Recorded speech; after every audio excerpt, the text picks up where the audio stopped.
সবাইকে শুভেচ্ছা এবং অভিনন্দন আজকের এই নতুন ভিডিওতে।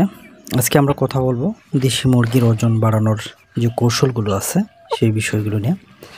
আপনারা একটু খেয়াল করলে দেখবেন, বিশেষ করে গ্রামগঞ্জে বা শহরেও, যে দেশি মুরগির চেহারা, তার ওজন ঠিকঠাক মতন হয় না। অনেকেই এই বিষয়গুলো নিয়ে বিভিন্নভাবে প্রশ্ন করে যে ভাই, দেশি মুরগির ওজন বাড়ছে না, বড় হচ্ছে না, তার গ্রোথ ঠিক নাই, তারপর হচ্ছে পাখাগুলো এলোমেলো। তো সব কিছুর একটা অভিযোগ তাদের ভালোবাসার জায়গা থেকে তৈরি হয় এবং তারা আমাকে জানান। তো আমার যেহেতু নিজস্ব খামার আছে, প্লাস বিভিন্ন খামারে ভিডিও করার সুবাদে যাওয়া হয়, স্বচক্ষে সঘনে বিষয়গুলো খেয়াল করেছি। সেই সকল অভিজ্ঞতার আলোকে আজকে আপনাদেরকে সেই বিষয়টা নিয়ে আলোচনা করব, যেগুলো আপনারা যদি করেন ঠিকঠাকভাবে, আশা করি আপনার মুরগিতে ওজন নিয়ে বা তার গ্রোথ নিয়ে কোনো সমস্যা হবে না এবং সেটা নিয়ে কোনো চিন্তার কোনো কারণ থাকবে না। তো যেহেতু অনেকেই দেশি মুরগি পালনে আগ্রহী হয়ে উঠছেন অনেক দিনে দিনে, এবং অনেক নতুন নতুন উদ্যোক্তা তৈরি হচ্ছে, বিশেষ করে যারা নতুন উদ্যোক্তা ভাই এবং বোনেরা আছে, তারা প্রাথমিক যে ধারণাগুলো তারা বিভিন্ন ইউটিউব, ফেসবুক থেকে তারা জানেন এবং সেখান থেকে তারা তথ্য উপাত্তগুলো সংগ্রহ করেন। এখন এক একজন একভাবে তথ্যগুলো নেয় এবং সেই আলোকে তারা খামারগুলো শুরু করেন। তো জানি না, বা যেভাবেই হোক, কোনো না কোনো কারণে হোক, দেখা গেছে যে সেই সকল উদ্যোক্তা ভাইদের আশা আকাঙ্ক্ষা স্বপ্নটা অনেক সময় ভেঙে যায়, শুধুমাত্র মুরগির গ্রোথ, তার ওজনটা এবং সঠিক দাম না পাওয়ার কারণে। তারা কিন্তু 1 থেকে 1.5 বছরের মধ্যে হারিয়ে যায় সময়ের সাথে সাথে। তো এই বিষয়গুলো কেন বলছি, যাতে করে আপনারা এই বাস্তবতাটা যেন বুঝতে পারেন। তো শুরুতেই আমি এই বাস্তবতাটার আলোকেই শুরুতেই আমি দুইটা বিষয় আপনাকে খেয়াল রাখতে হবে।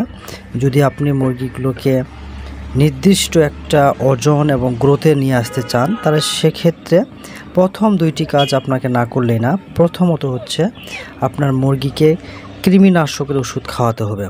এখন এটা কতদিন খাওয়াবেন বা কত বয়সে খাওয়াবেন, এটা আপনি 1 মাস যখন আপনার দেশি মুরগির বয়স হয়ে যাবে, যদি প্রথম ডোজ হয়, অর্থাৎ আপনার মুরগিকে কোনো কালেই আপনি কৃমিনাশকের ওষুধ খাওয়াননি, তাহলে শুধুমাত্র 1 মাস বয়সের যে বাচ্চাগুলো আছে সেগুলোকে বাদ দিয়ে যতগুলো মুরগি আছে সবাইকে আপনারা কৃমিনাশকের ওষুধ আপনারা খাওয়াতে পারেন।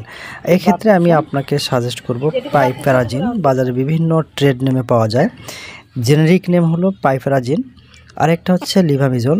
এই দুইটার মধ্যে যে কোনো একটি ওষুধ আপনি খাওয়াবেন আপনার মুরগিকে। এটা কতগুলো খাওয়াবেন, এটা নির্ভর করবে আপনার মুরগির সংখ্যার উপর। সেটা হচ্ছে যে 10টা থেকে 12টা বড় মুরগি যদি হয়, সেক্ষেত্রে আপনি 1 গ্রাম, যেহেতু আমরা বলি যে 1 গ্রাম 1 লিটার পানিতে দিয়ে খাওয়াবেন। যদি মুরগির সংখ্যা যদি কম থাকে 50টা 100টা, তাহলে আপনি ½ লিটার পানি দিবেন এবং সকালে দিবেন, যাতে করে মুরগিগুলো পানি বা অন্যান্য খাবারের আগে যেন আপনি ওষুধ মিশ্রিত পানিটা যেন খায়, সেই জিনিসটা খেয়াল করতে হবে এবং সেভাবে আপনাকে কিন্তু ম্যানেজ করতে হবে। তারপরে হচ্ছে যদি ছোট বাচ্চা হয়, সেক্ষেত্রে আপনি 15 থেকে 20টার জন্য 1 গ্রাম 1 লিটার পানিতে আপনি দিবেন। তো সেই হিসেবে যদি ছোট বাচ্চা থাকে, তাহলে আপনার সংখ্যার উপর পানির পরিমাণটা কমিয়ে দিবেন।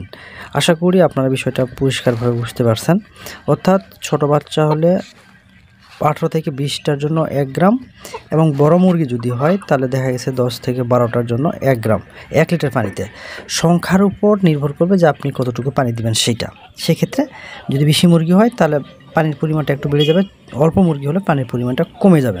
তবে অবশ্যই সেটা এমন সময় দিতে হবে যাতে করে ওই সময় অন্য কোনো পানি দেওয়া যাবে না, শুধু ওই পানি ছাড়া। এই কাজটা আপনাকে করতে হবে। তো আশা করি যখন এই কাজটা যদি করেন, তাহলে হবে কি, আপনার মুরগিতে যে কৃমিগুলো আছে, আমরা জানি যে কৃমি হচ্ছে শরীরের পুষ্টিগুলো চুষে নেয় বা শোষণ করে নেয়, যার ফলে বডিতে কিন্তু ভিটামিন মিনারেলের যে ঘাটতি, সেটা কিন্তু থেকেই যায়।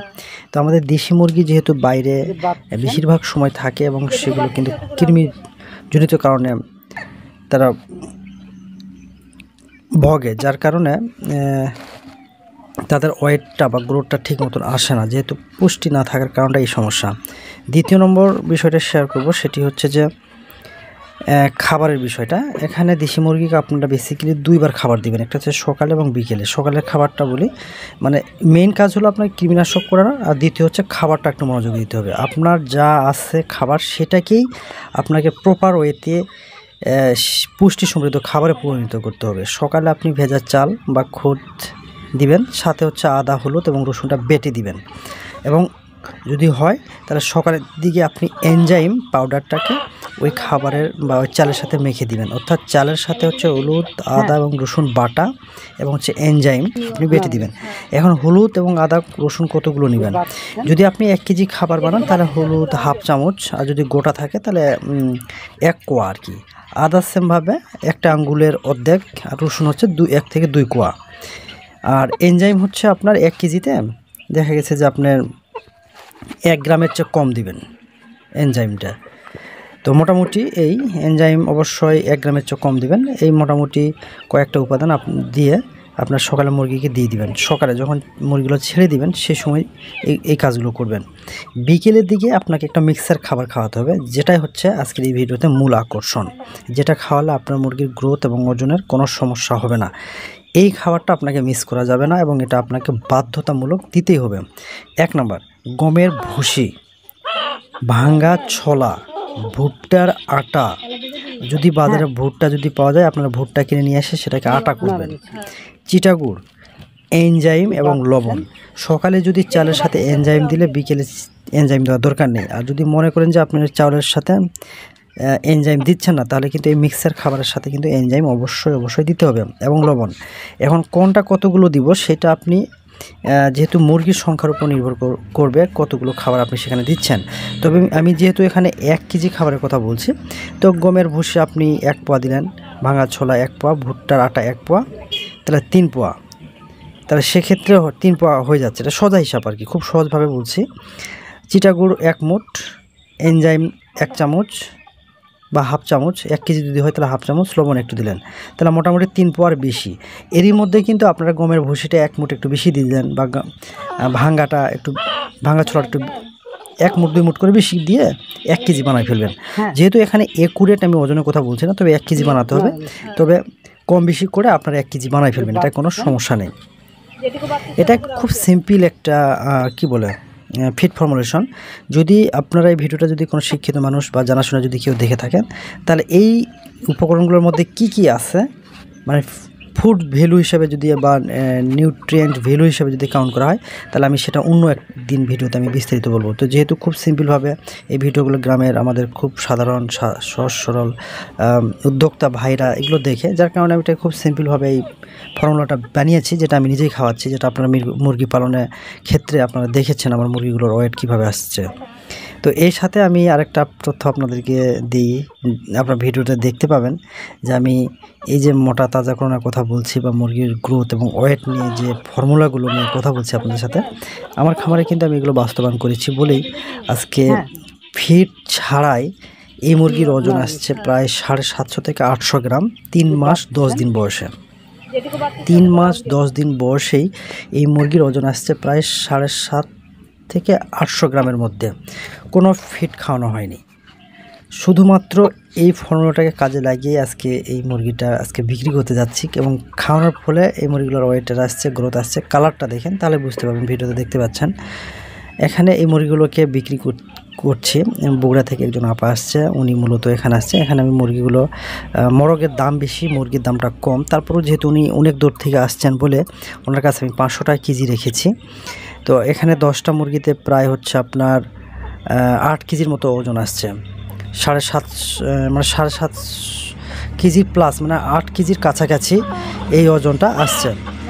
তো এটা ভালো লাগলো যে এই অল্প দিনে এই ফর্মুলাটাকে কাজে লাগিয়ে কিন্তু আমি আমার মুরগির যে ওয়েট, গ্রোথ এবং তার যে কালারটা, এটা কিন্তু আমি খুঁজে পেয়েছি বলে কিন্তু আজকে এই ভিডিওতে আমি আপনাদের সাথে শেয়ার করছি। তো আশা করি আপনারা এতক্ষণ ছিলেন, আপনাদেরকে ধন্যবাদ জানাচ্ছি, আর আপনাদের সাথে পরবর্তী ভিডিওতে এভাবে দেখা হবে।